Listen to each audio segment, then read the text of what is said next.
Hi dears, ഇന്ന് നമുക്ക് നല്ല വെറൈറ്റി ഒരു മുട്ട റോസ്റ്റ് തയ്യാറാക്കാം. വളരെ സിമ്പിളായിട്ട് തയ്യാറാക്കാൻ പറ്റുന്ന മുട്ട റോസ്റ്റാണ്. അതിന് വേണ്ടിയിട്ട് ഇതാ സവാള ചെറുതായിട്ട് അരിഞ്ഞ് വെച്ചത് ചീനച്ചട്ടിയിലേക്ക് വെളിച്ചെണ്ണ ഒഴിച്ചതിന് ശേഷം നമ്മളൊന്ന് അതിലേക്ക് ഇട്ടുകൊടുക്കുക.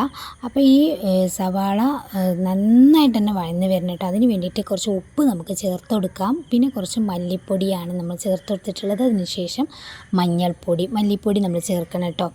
പിന്നെ കുറച്ച് എരിവിന് വേണ്ടിയിട്ട് കുറച്ച് മുളക് പൊടി, കാശ്മീരി മുളക് പൊടിയാണെങ്കിൽ ഒന്നും കൂടി നന്നായിരിക്കും. കാരണം നമ്മൾ കുരുമുളക് പൊടി ആഡ് ചെയ്യുന്നത് കൊണ്ട് തന്നെ എരിവ് പാകത്തിനാണ്.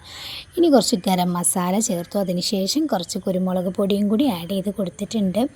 ഇനി നമ്മൾ ഒരു പച്ചമുളക്, ഇവിടെ എരിവ് വളരെ കുറവേ പറ്റുള്ളൂ, അതുകൊണ്ടാണ് ഒരു പച്ചമുളക് ഇട്ട്. നിങ്ങൾക്ക് എത്രത്തോളം എരിവ് വേണം അത്രത്തോളം പച്ചമുളക് ഇടുക കേട്ടോ. എന്നിട്ട് നന്നായിട്ട് എല്ലാം കൂടി ഒന്ന് വഴറ്റി കൊടുക്കുക. ഈ സമയത്തൊന്നും ഞാൻ തക്കാളി ചേർത്തിട്ടില്ല കേട്ടോ. ഈ സവാള നന്നായിട്ട് തന്നെ വഴന്ന് വരണം.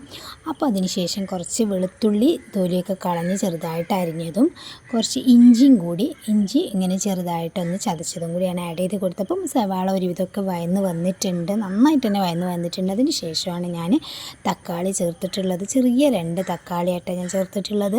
എന്നിട്ട് നന്നായിട്ട് വഴറ്റിയെടുക്കുക. അപ്പോൾ ഒന്ന് അടച്ചൊക്കെ വെച്ച് കഴിഞ്ഞാൽ നന്നായിട്ടൊന്ന് വഴന്ന് കിട്ടും. ഇനി ഇവിടെ 3 കോഴിമുട്ട പുഴുങ്ങി വെച്ചതുണ്ട്. നമുക്ക് തോനെ റോസ്റ്റ് ഉണ്ടാക്കുകയാണെങ്കിൽ അതിനനുസരിച്ച് കോഴിമുട്ടൊക്കെ എടുക്കാം. എന്നിട്ട് ഈ മുട്ട നന്നായിട്ടൊന്ന് ഇങ്ങനെ ചെറുതായിട്ടൊന്ന് ഒരു വരയൊക്കെ ഇട്ട് കൊടുക്കുക, ഒന്ന് ഈ മസാല ഒന്ന് പിടിക്കാൻ വേണ്ടിയിട്ട്. ഇനിയിപ്പോൾ ചെറിയ പീസാക്കി കൊടുത്താലും കുഴപ്പമൊന്നുമില്ല കേട്ടോ.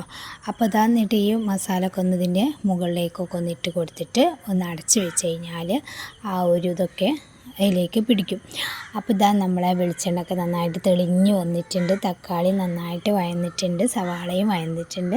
ഇനി അവസാനം നമുക്ക് കുറച്ച് പച്ച കറിവേപ്പിലയും കൂടി ആഡ് ചെയ്ത് കൊടുക്കുക.